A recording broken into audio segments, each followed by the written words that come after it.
senior speeches. Our first speaker is Jackson Turner. Jackson will be introduced by her mom, Julie Turner.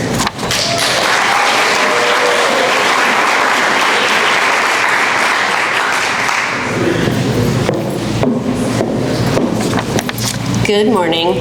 I have the privilege of introducing my daughter, Jackson Turner. If you know her, you know that she is very thoughtful, witty, and has a huge heart.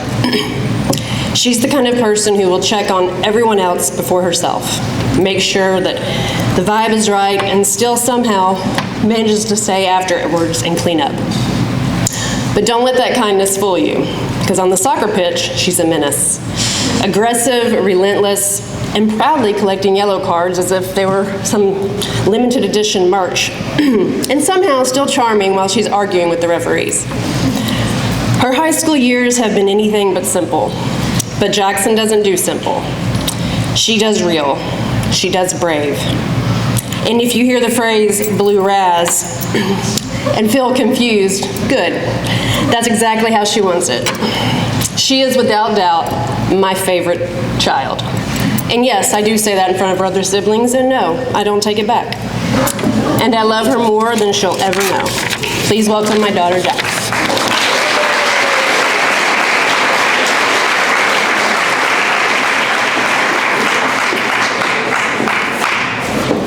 Good morning, everyone. I want to start by saying something that might surprise you. I almost didn't make it here.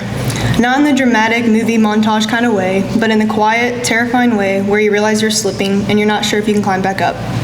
Sophomore year was supposed to be the year I played basketball with some of my close friends that were seniors, so it'd be my last time playing with them. It was supposed to be the year I coasted a little, finally feeling like I knew how high school worked. Instead, it became the year I had to choose between something I loved and something I needed. Before the second semester started, my mom had a meeting with Miss Gannon and Dr. Shannon. I wasn't there, but I knew what it meant. My grades were bad enough that they weren't sure I could fix it. No matter how hard I tried, I had until December to turn things around, and even then there were no guarantees. So I made a decision, I quit basketball. But that wasn't the only thing I stepped away from. I also stopped hanging out with my friends as much, not completely, but enough that it felt different. The group chats, the late night hangouts, the laughs in the hallway, I pulled back. Not because I didn't care, but because I was trying to hold myself together. I needed space to focus, to breathe, to figure out how to climb out of the hole I was in. And that meant missing out on moments I'd been looking forward to. It meant feeling disconnected, even from the people I loved most. It was lonely sometimes and hard, because when you're used to being surrounded by your people, choosing solitude felt like walking away from the part of life that made everything feel normal. But I wasn't giving up. I was rebuilding, quietly, slowly. And that choice hurt, but it helped me get back on track. I still remember the feeling like I was letting everyone down, my teammates, my coaches, my friends, and honestly, myself. I had been looking forward to that season, making new memories with my friends, but I knew that if I didn't step back and focus, I might not get another chance to move forward. It was one of the toughest decisions, not just because I would miss the game and my friends, but because I felt like no matter what I chose, someone would be disappointed. And that's the part I want to talk about today. Not just the grades, basketball, or isolating myself from my friends, but the pressure we all feel to be everything to everyone. High school is full of choices that feel impossible. Do I take the harder class or protect my GPA? Do I speak up or stay quiet? Do I follow the crowd or risk standing alone? And behind every choice is the fear that we'll let someone down. Our parents, our friends, our teachers, ourselves. But here's what I learned. Sometimes doing the right thing for yourself means disappointing people, and that's okay. It's okay to choose growth over comfort. It's okay to prioritize your future over your present. It's okay to say, I need help, or I need space, or I need to change. Because the truth is, we're all going to face moments like that. Moments where the easy choice isn't the right one. And when that happens, I hope you remember that strength doesn't always look like winning the game. Sometimes it looks like sitting out so you can pass the class. Sometimes it looks like walking away so you can move forward. I'm proud to say I did bring my grades up. It wasn't perfect, and it definitely wasn't easy. But I made it. And standing here today, I realized that the real victory wasn't academic, it was emotional. So how did I turn things around? I started by setting small goals, one assignment, one quiz, one conversation at a time. I leaned on people who believed in me, even when I didn't believe in myself. I kept telling myself that even small steps still count. It was learning to trust myself even when the path was unclear. It was learning that failure isn't the end, it's just a signal that something needs to change. And I didn't do it alone. I had people who believed in me, when I didn't believe in myself. My mom, my teachers, my friends. They reminded me that it was more than just grades. that I was worth the effort, that I could still turn things around. I learned how to ask for help, how to stay focused when it felt easier to give up, and how to forgive myself for not being perfect. I learned that bouncing back doesn't mean you never fall. It means you rise anyways. We all had our own version of almost didn't make it, whether it was a class, a friendship, a season, or a moment where everything felt too heavy.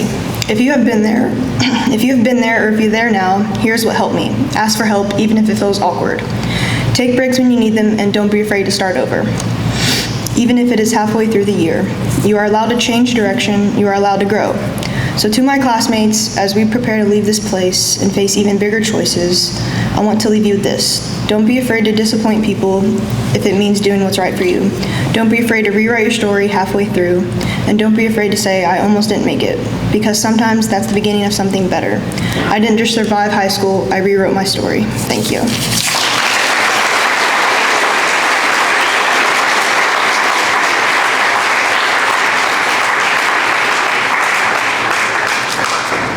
Our second speaker today is Brooklynn Haraden. Brooklynn will be introduced by her parents, Beth and Brennan Haraden.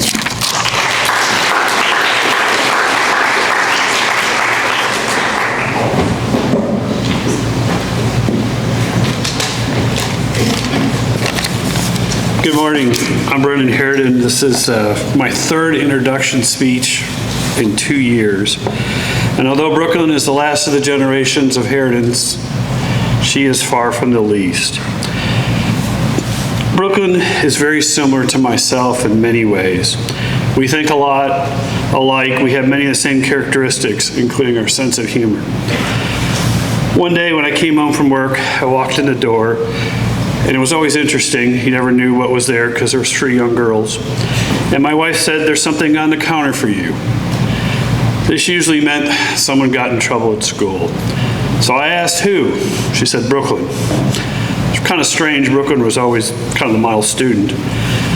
So I went over to the countertop, and there was a piece of paper with multiple questions on it. The first question was, "Who is your hero?" Brooklynn responded, "My dad." Well, I looked at my wife and said, "Oh, isn't that great?" And she said, no, keep reading. And the next question was, what is your hero afraid of? Brooklynn responded, "My mom." Over the years, Brooklynn would ask many interesting and deep questions. The summer of her freshman year, she asked, "Dad, how can I grow 5 inches?" I thought it was a strange question, and I really didn't have an answer. As I watched TV later that day, I saw a saying on the entrance to the Arthur Ashe Stadium in New York. It was a famous quote of his. He said, "Start where you are, use what you have, and do what you can." This really describes Brooklyn's approach to life and many things that she does. Unfortunately, Coach Travis, she didn't grow the 5 inches you asked, but she does hold the collegiate school record for the most saves as an Amazon goalie.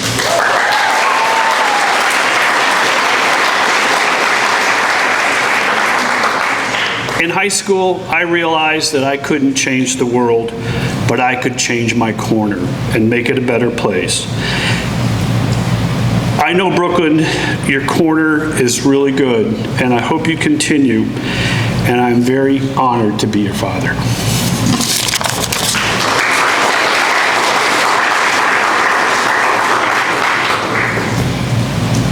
That's hard to follow. Okay, so Brooklynn, I didn't make you cry, your dad did. So I wrote Brooklynn a poem, that's kind of my jam. So it's called My Sunshine. As you give your senior speech today, know that you are loved in every way. I am so proud of you and all that you do, especially when you play bass in the rock band too. You are an intelligent and a well-rounded young woman who inspires and makes my heart sing every day. Please know that my love for you is endless in every way. I remember when you were little, you said you would sell me for $5. And I chuckle to this day, but you would not sell your daddy in any way. You are my sunshine and shine so bright that you light up the dark sky even at night. Often joke about you staying close to home and attending a college closest to home, but I realize that you must choose your path and roam.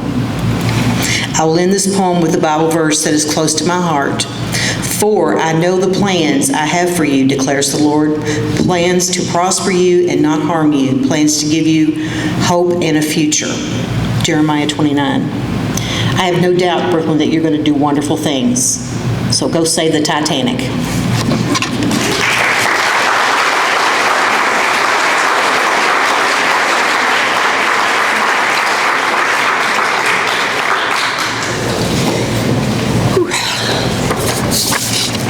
All right. New things are scary, however, they offer so much room for growth. This statement pretty much sums up my entire life so far. There has been a lot of change, especially recently. In the last year-ish, both of my sisters, Brianna and Bridget, are off to college. By car, Brianna is 8 hours to the north, and Bridget is 14 hours west of here. This distance between me and my sister makes seeing them during the school year scarce, and it makes it painful to leave them when I do see them, especially since they lived about a few second walk from me. This change has been one of the most challenging experiences so far. When it was Bridget's first year at college, home life became very quiet. There was no more bickering between my two sisters, and life was very peaceful. Sure, I miss Bridget and her chaos, but during this time, I became even more close to Brianna. Though Brianna was my personal chauffeur until April of junior year, and I annoyed her a lot, we still grew very close in that meantime. Every morning, we would go to our workplace, Chick-fil-A. She would get her 4-count chicken minis, and I would get my frosted coffee. During these mornings, I would listen to her very strange music and sip happily on my frosted coffee. We would sometimes gossip or talk about anything, really. Being with Brianna every morning helped me have a good start to my day. One of my favorite times with her while Bridget was gone was in the winter of that year.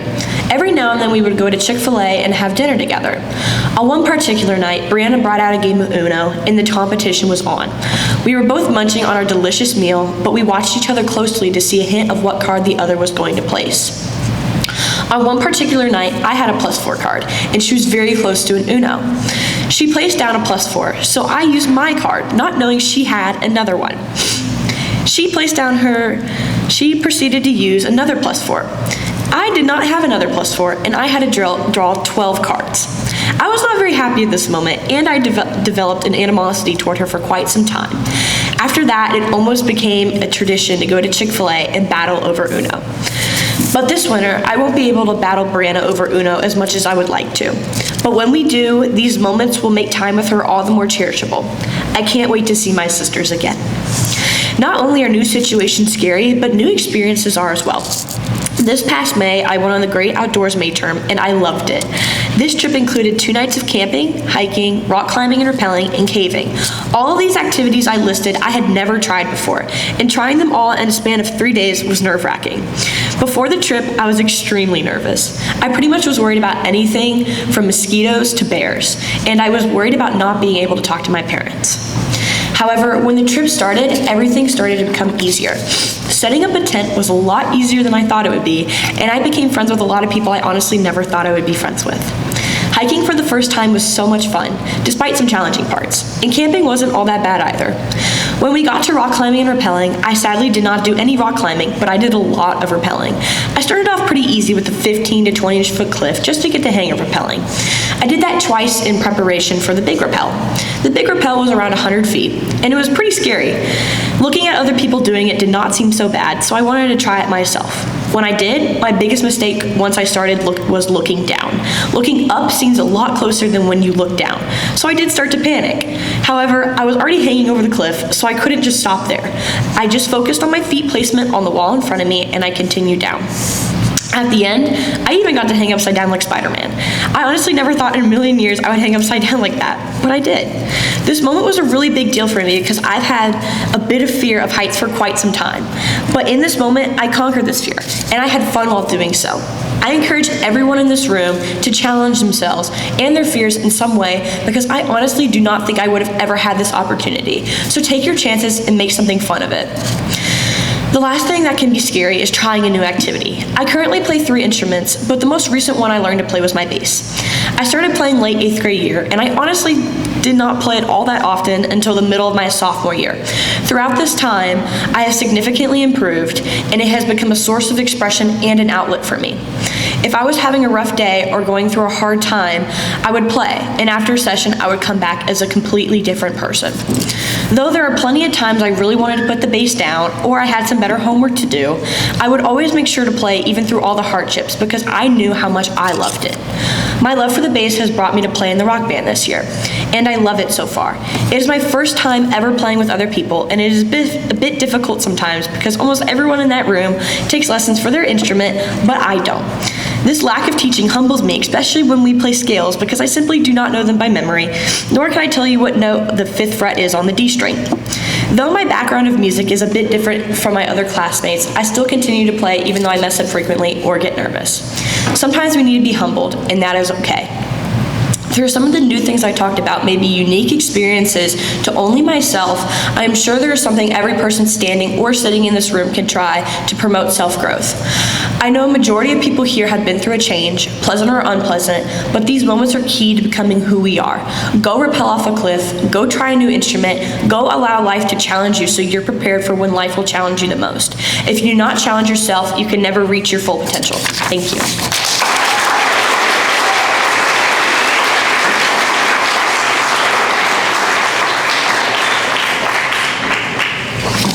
Our third speaker today is Payton Becker. Payton will be introduced by her coach, Valerie Thompson.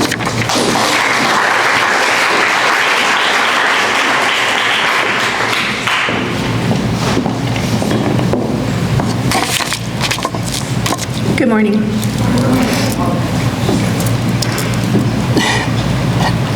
I won't cry, I promise. Payton began ice skating at the age of 6. She began in the Learn to Skate program and passed her first USFSA test in 2017. She is currently on track to achieve her gold medal in skate skills and her silver medal in free skate. Over the last 10 years, she has competed in many competitions, both individually and a part of our Synchro team, and has performed in numerous Nutcracker Ice productions. I believe her favorite Nutcracker solo was the lead as chef, as it allowed her personality to truly shine through and show her love for the sport.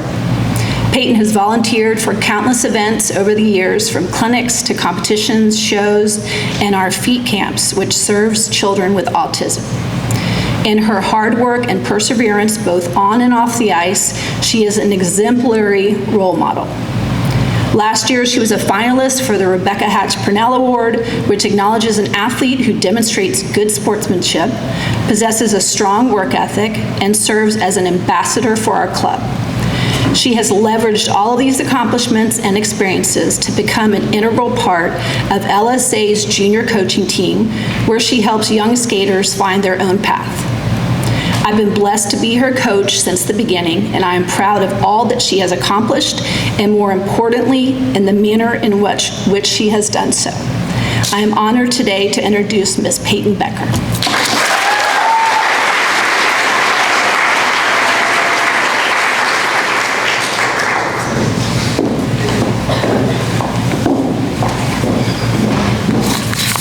Good morning.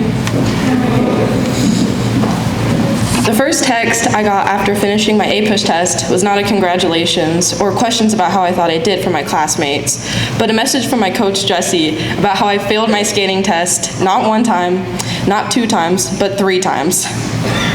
Now, skating tests are like karate belts in a way. You test one level and you move on to the next until you reach the top. Now, normally, people test a level maybe once or twice and then they move on, with the occasional failure by a small margin, but not me. The first time I tested this, I failed with a -6 when you need a 0 to pass. That isn't the exact number, because shortly after receiving this news, I ripped up my test paper.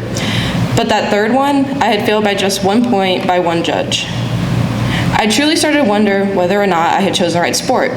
The sport that had made me miss so many opportunities at school, so many fewer connections with friends, and so many cold Saturday mornings. Waking up at the crack of dawn, when it's still dark out, to skate to the same orchestral music for the 8th year in a row, while you can't feel your toes, is not the most exhilarating thing to start your weekend off with. Although I joked about how 4th time's a charm, I deep down knew I was hurt.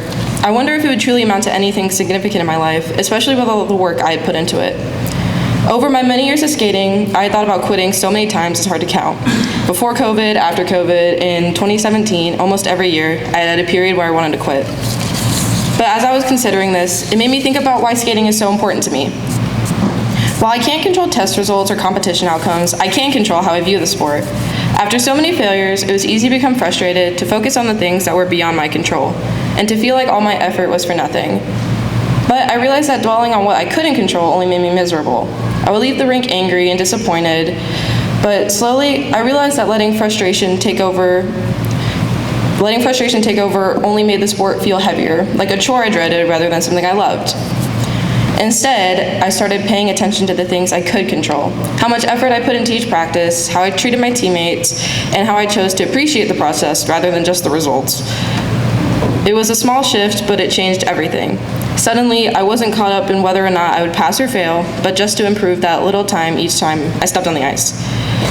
It's not about the medals or passing tests, obviously, but about the little everyday things that have been there for years that make it so unique. These things make it unique are the real reasons I always keep coming back. Maybe it's how the rink has not been renovated in all the time I've been there, and the specific smell that never seems to go away, despite how much they clean the place. Or maybe it's the same jokes with your coaches over and over again, like how I stop, drop, and roll every time I fall, or the humiliation I go through every time I practice my spirals. How the big pretzel and the fake chemical cheese from the snack bar have had the same mediocre taste since I was 8, which I continue to get with my friends to split before going out to coach.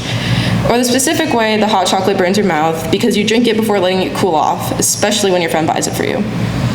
But it might be that no matter what happens or how I skate that day, my coaches, friends, and even the parents there will always be there to support me. 99% of the people in this room don't skate, but we all know what it feels like to fail at something we've worked hard on. And when that happens, it's tempting to give up or let frustration take away your joy. But whether it's sports, school, or even friendships, it's the small everyday things that carry us through. Whenever your friend falls on something and y'all laugh until your ribs hurt, those moments that seem ordinary turn out to mean everything. I don't continue to skate because of passing tests, although it would be nice, or to stand on a podium. I continue to do it because of the little moments that no pass or fail on a test can capture. Failure isn't the end of the story, it's part of it. When you encounter hardships, don't give up. Instead, find your why. Why you keep showing up to practice, why you keep doing the same test over and over. And maybe it's about a pretzel, but it's the things that you might not even pay attention to that could be your why. And fourth time was, in fact, the charm on that test. Thank you.